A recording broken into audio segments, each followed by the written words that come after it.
కూడా ఏం ఆరోపణలు చేయలేదు అధ్యక్ష. వారు సభలో అన్న మాటను ఉచ్చరిస్తూ మాట్లాడాను. సంస్కారం అనేది ఎంత గొప్పగా ఉందని చెప్పే ప్రయత్నం చేసిన.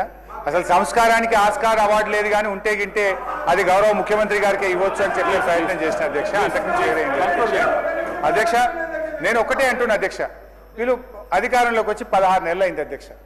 ఎంతసేపు బీఆర్ఎస్ను తిట్టుకుంటా, ఎంతసేపు ప్రతిపక్ష నాయకుడి మీద ఆడిపోసుకుంటూనే కాలం గడుపుతారు అధ్యక్ష.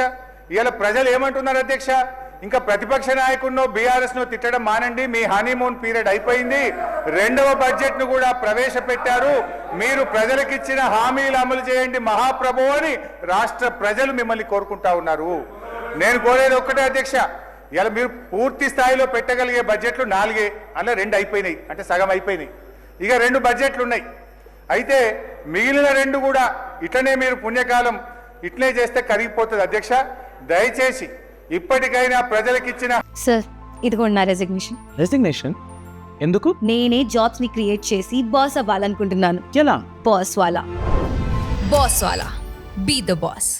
హామీలు అమలు చేయండి. ఇవాళ మీరు ఈ ప్రతికూల పాలసీలు, ప్రతీకార రాజకీయాల వల్ల రాష్ట్ర ఆర్థిక వృద్ధి రేటు మీద నెగటివ్ ప్రభావం చూపుతా ఉంది. రాష్ట్ర ఆదాయం తగ్గుతా ఉంది.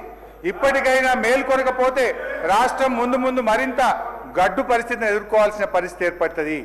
జనరల్ ఏమంటారు అధ్యక్ష, రాజ్యం అసమర్థమైందిగా మారినప్పుడు ప్రజలపైన అణిచివేత ప్రయోగిస్తుంది. ఇవాళ ఈ ప్రజల అనుభవంలో ఏముందంటే ముఖ్యమంత్రి గారి తిట్లు, పోలీసు వాళ్ళ కోట్లు, అక్రమ కేసులు తప్ప ఏం కనబడతలేవు అధ్యక్ష. కేసీఆర్ గారి పాలనలో ప్రజా సంక్షేమాన్ని, అభివృద్ధిని చవిచూస్తుంటే మీరు కొత్త ఆశలు రేపారు. మిమ్మల్ని నమ్మిన పాపానికి జనాన్ని కాటగలిపారు. వైకుంఠపాలిలో పెద్దపాం మింగినట్టు అయిపోయింది అధ్యక్ష. ఆ మార్పు ఏమిటో జనానికి తెలిసిపోయింది.